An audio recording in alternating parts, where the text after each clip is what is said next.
आइए सुनते हैं शेख चिल्ली की कहानियाँ। सात परियाँ और मूर्ख शेख।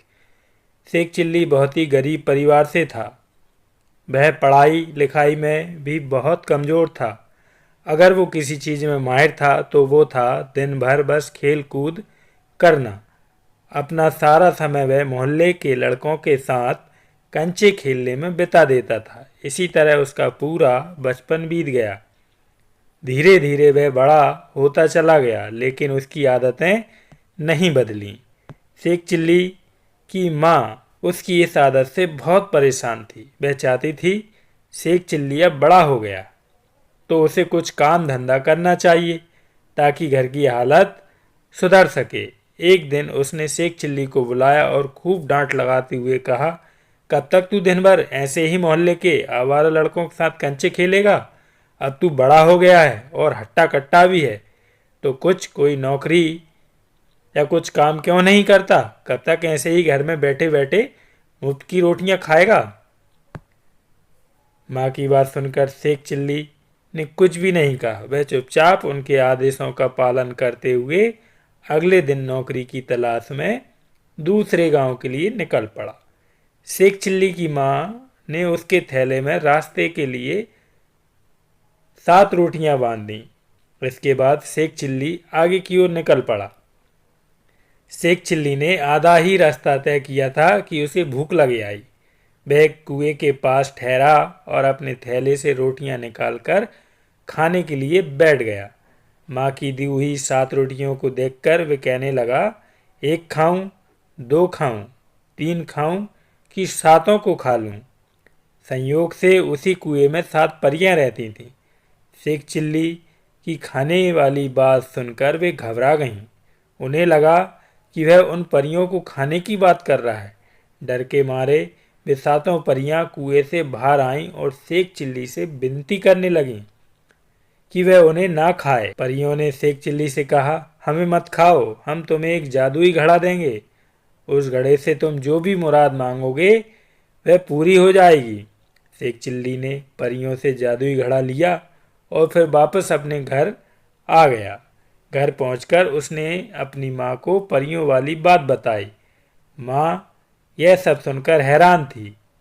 उसने सोचा क्यों न परियों द्वारा दिए गए जादुई घड़े को आजमा कर देखा जाए।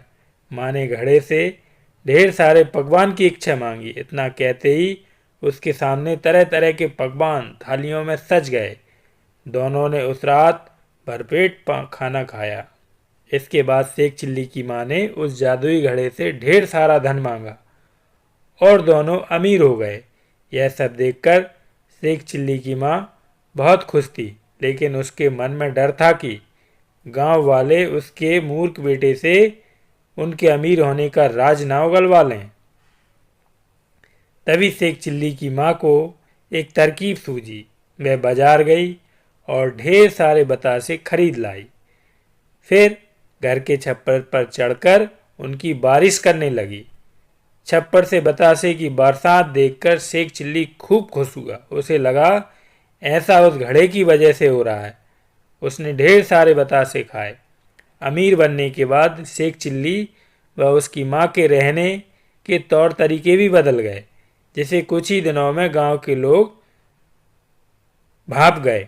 गांव के लोग सोचने लगे कि अचानक ये इतने अमीर कैसे हो गए हैं। गांव के कुछ लोग शेख चिल्ली की माँ के पास गए और पूछने लगे, आखिर उन लोगों के पास इतना सारा धन कहाँ से आया? गांव वालों की बात सुनकर शेख चिल्ली की माँ ने कुछ नहीं बताया, तो उन्होंने सोचा कि चलो सीधा मूर्ख शेख चिल्ली से ही पूछ लिया जाए। एक दिन मौका मिलते ही गांव के लोगों ने शेख चिल्ली को बुलाया और उससे पूछा कि आजकल तुम्हारे रंग ढंग कैसे बदल गए हैं। इस पर शेख चिल्ली ने उन्हें परी और जादुई घड़े वाली सारी बात बता दी। शेख चिल्ली की बात सुनकर गांव वाले उसके घर गए और जादुई घड़ा दिखाने के लिए कहने लगे। इस पर शेख चिल्ली की माँ ने कहा कि उनके पास ऐसा कोई घड़ा नहीं है। माँ ने कहा, तुम लोग तो जानते ही हो मेरा बेटा मूर्ख है, यह तो दिन में भी सपने देखता है। यह सुनकर शेख चिल्ली ने जोर से कहा, माँ याद करो, मैंने तुम्हें ही तो वो जादुई घड़ा दिया था, क्या तुम भूल गईं? उसी घड़े से तो हमने रात में ढेर सारे पकवान खाए थे और फिर हमारी छप्पर से बतासे की बारिश हुई थी। यह सुनकर उसकी माँ ने हंसते हुए कहा, लो अब बताओ कोई भला, छप्पर से भी कहीं बतासे की बारिश होती है? निरा मूर्ख है ये। अब गांव वालों को भी शेख चिल्ली की माँ की बातों पर यकीन हो गया था। उन्होंने मान लिया कि शेख चिल्ली ने कोई सपना देखा होगा और उन्हें कोई मनगढ़ंत कहानी सुना रहा होगा, और सभी अपने अपने घर वापस चले गए। तो साथियों, कहानी से हमें सीख मिलती है, मूर्ख लोगों की सच बात पर भी कोई यकीन नहीं करता। इसलिए उम्र व ज़रूरत के अनुसार खुद की कमियों को दूर करना चाहिए और होशियारी का हुनर सीखना चाहिए।